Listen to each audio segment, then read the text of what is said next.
This video is brought to you by ProClip USA. More about them later in the video.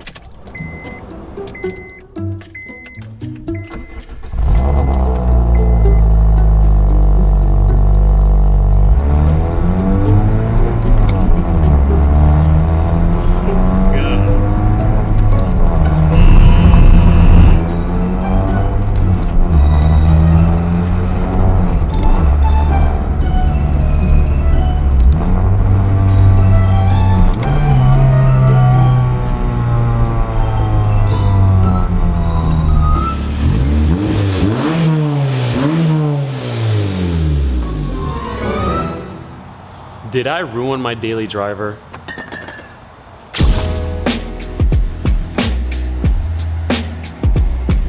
First off, let me show you what's going on. The problem is right yonder. Pretty sure the flex pipe has a big old crack in it, but it's a high quality stainless steel flex pipe. So why?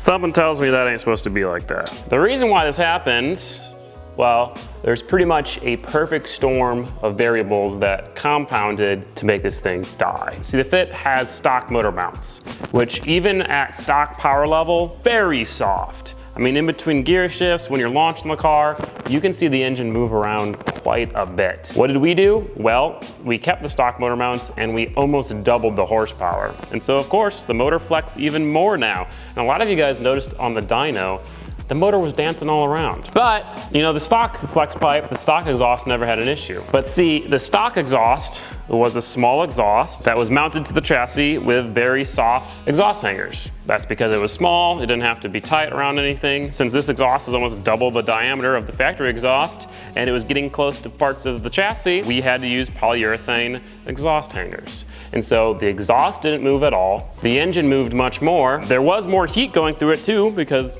more horsepower, and all of that stress lied right here on the flex pipe. It had to expand and contract every time we were shifting, every time we were just leaning into the boost, and it couldn't handle it. This is one of those issues that you just don't deal with when you keep your daily driver stock. But listen, I signed up for this, and if this is the only thing that happens, I'll be happy. Today we're gonna fix it, and we're gonna prevent it from happening again. In this box, I got something special. A wine voucher. Let's go. So this is a new flex pipe, and we're doing a couple of different changes with this. For one, better quality. This is a Vibrant Racing flex pipe. This is a Summit Racing flex pipe. Now, if you notice this looks different, that's because it is a different type of flex pipe. This flex pipe is supposedly designed for forced induction applications. It looks stronger, but it also looks like it flexes less. So in order to fix that, we have new motor mounts, upgraded motor mounts. This is honestly something I did not want to do, because the number one thing to ruin a nice, comfortable 4-cylinder car is to put stiff motor mounts in it.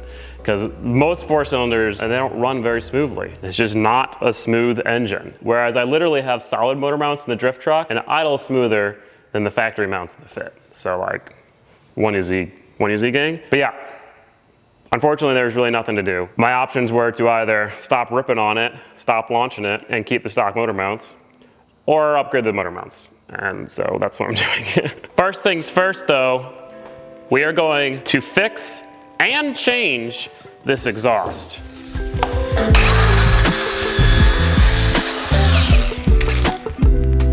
That was easy.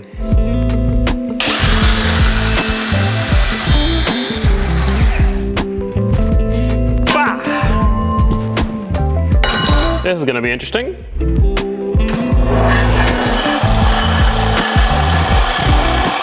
Good enough.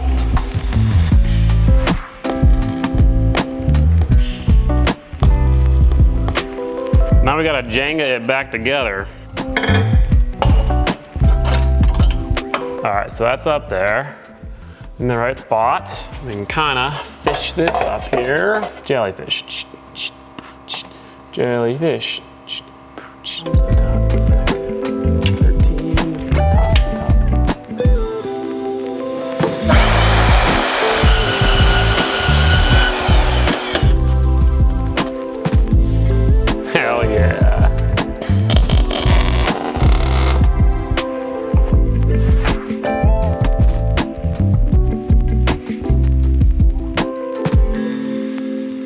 So while that cools off, I'm gonna start working on the other changes that we are going to do to this exhaust. I don't like the look of this exhaust, for one. Secondly, the valve's pointless. Why? The valve is pointless because the exhaust is already quiet enough as is. You know, driving on the highway with it going on loud mode, totally fine. There's just never a need to put the quiet mode on. So we're going to ditch the second tip and instead just do a turn down right there. That's gonna do two things. For one, fix the ugliness of there being a bunch of mufflers on one side and nothing on the other. Two, should make it a little bit louder in the cabin. If it's still not loud enough, I have a smaller resonator we can try. But in addition to all that, we are going to be actually putting a real exhaust tip on it.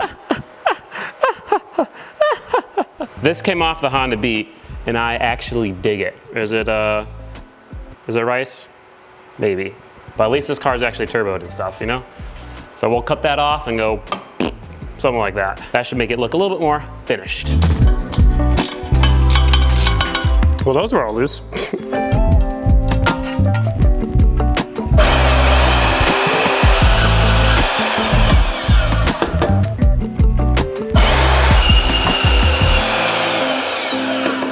Much better.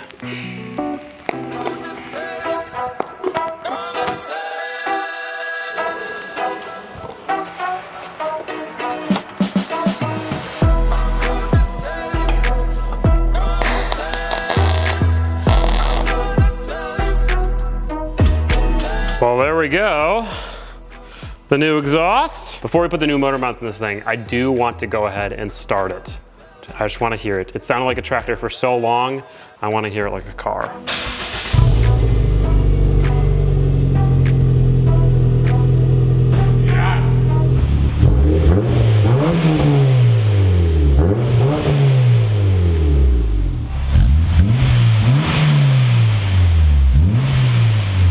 That has been a huge success. I love the way the tip looks. I think it sounds a little bit louder, a little bit better in the car with the turn down. And man, fixing that exhaust leak is going to make driving this thing daily just so much better. It was so bad. And you know what? That's a perfect time to thank this video's sponsor, ProClip USA. They, without a doubt, make the world's greatest phone mount. Let me show you this thing. It's not gonna look like any other phone mount because it's not like any other phone mount. Let me talk to you about it. You can tell that I'm genuinely excited about this product. Because let's be honest, you can go to your local Walmart and pick up a mediocre suction cup or vent mounted phone holder and it will work.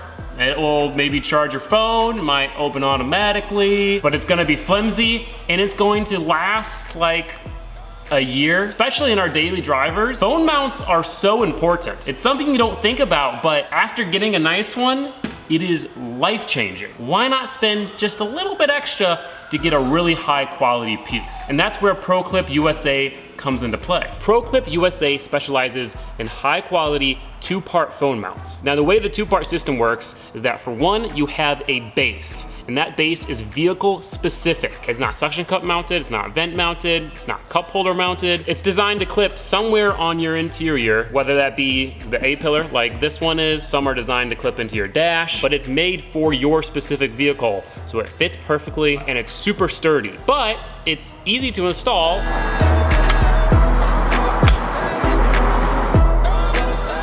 And it's mounted just with double-sided tape and clips, no screws, so you don't have to mess up your factory interior. And then to attach to the base, you have a phone-specific mount. Now they have a ton of different options to fit every single phone and every single phone case. They also have wireless charging, and believe it or not, my actual favorite thing is wired charging. It essentially just has a wire mounted onto the phone charger, and as you slide your phone in, it plugs it in. Now the reason why I like that more than wireless charging is because wireless charging heats your phone up a lot. But with the wired charging, I've never had that issue. And so together, those two parts make a complete ProClip USA mounting solution. And it's freaking awesome. So if you guys are tired of your cheap and flimsy phone holder, check out ProClip USA and build your new mount today. I'll have a link in the description and up there in the cards. Check it out if you're interested. Huge thank you to ProClip for sponsoring this video. And now, well, 1 week later, thanks FedEx, our motor mounts are here.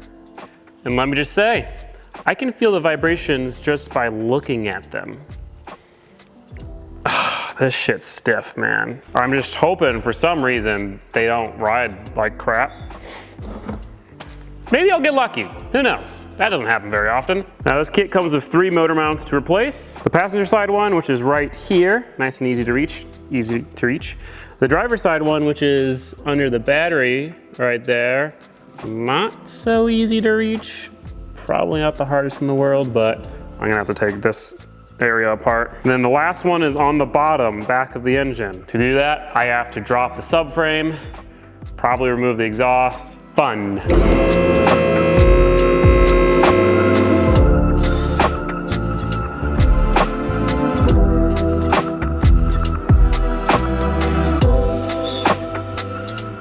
Well, that was actually super easy. Got the old one out. Surprise, surprise, this one's also torn. So, you know, this shit just can't handle that extra horsepower and grip. And it is super squishy and soft. It's like a toy. It's like a rubber toy. And instead we're putting in a solid freaking sadness generator. What is it that Chris Fix says? Out of the old, in with the new.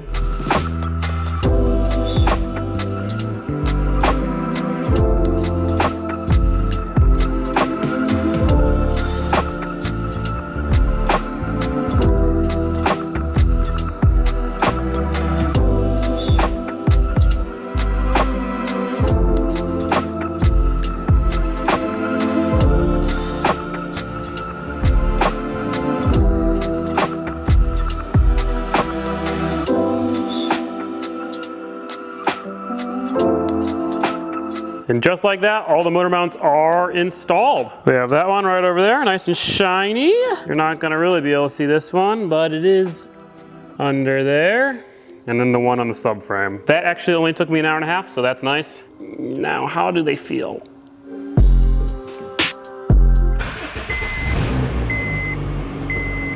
Yep, about what I expected.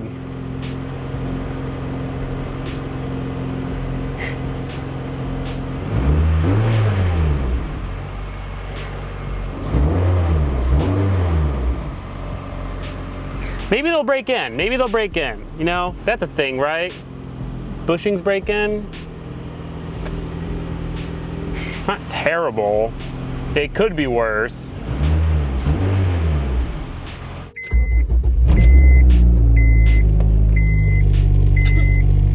Oh.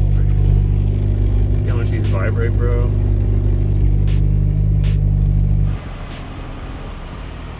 I guess let's drive it. We can hear the exhaust then too. What if we turn the AC on too? Oh. You can feel all the vibrations of it kicking on and off.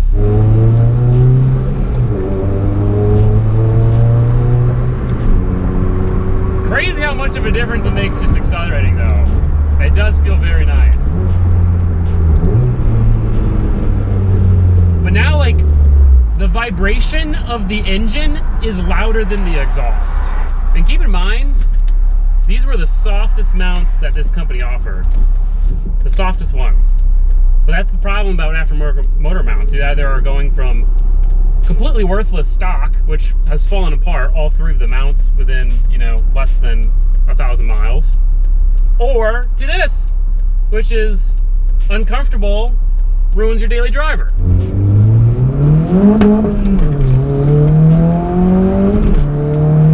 Wow, that's crazy though. Holy shit. Wow. It helps so much, but it hurts so much. Because previously when you would bang gears, you would, like a big old clunk, you'd feel everything move, and you'd lose power in between each shift, just because, you know, the horsepower went into moving the entire engine for the first half second.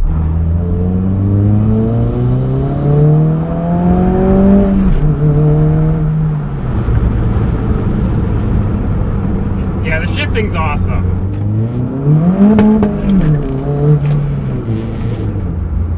I want to do a launch and see if there's any wheel hop. Oh, but man, just like on D-cell, it's so loud and vibrating and obnoxious. I don't know if you guys can hear it, but like it makes me not want to downshift this thing.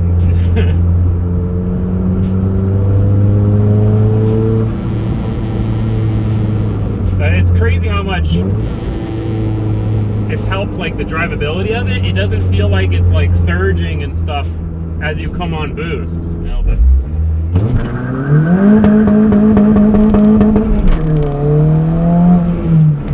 yeah, that's insane. I mean, buttery smooth. Fuck. Oh, man. I have never felt this way after installing a modification. Never.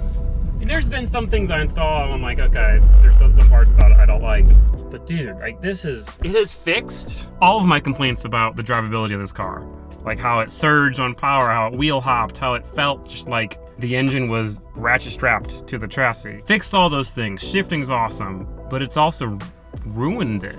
I don't want to rev match it. It's so vibraty. Since it's an old cheap Honda, you know, plastic, everything vibrates, but like you can't have one without the other. And if this engine is to remain turboed, it has to have these motor mounts.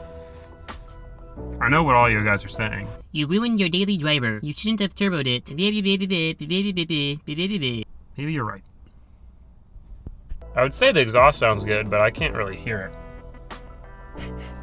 Like, no joke, with the windows closed, the vibrations in here are louder than the exhaust. And so let's hopefully fix that with this. This right here is a different 2.5-inch Resonator that is about half of the size, slightly more than half the size. So hopefully we cut out that old one, put this one in its place, and it's just the perfect volume.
Sounds pretty good. Well, maybe. Let's find out. Except instead of driving around the shop, let's take it to a back road, strap the GoPro on, mic up the exhaust, and give it a nice rip.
See that pothole?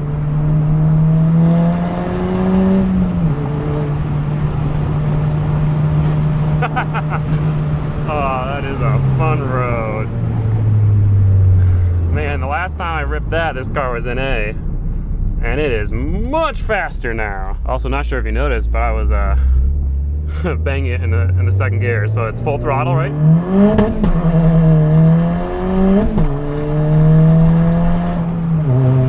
It actually works really well, even though there's no flat foot shifting.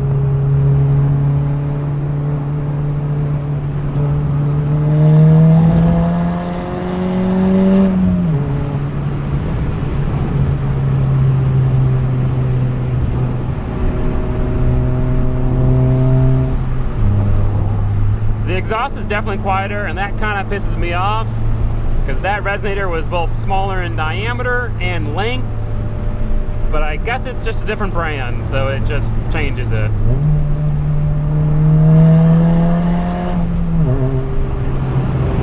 Woo!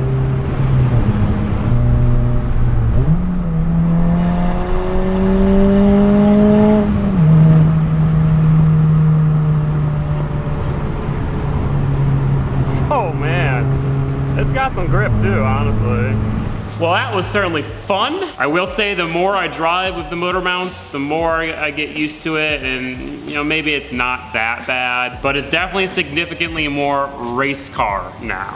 Speaking of race car, I think there's one more thing to do. Well, a couple more things to do. First of all, a blow-off valve. Secondly, grippy tires. Lastly, a trip to the tail of the dragon, and then a whole video just ripping the tail of the dragon. I think that sounds pretty fun. And in the next video with the Honda Fit, that's exactly what we're gonna do. Thank you all so much for watching this video. Thank you to ProClip USA for sponsoring this video. Let me know what you guys think about the motor mounts and the new exhaust, and I'll see you in the next one at the tail of the dragon.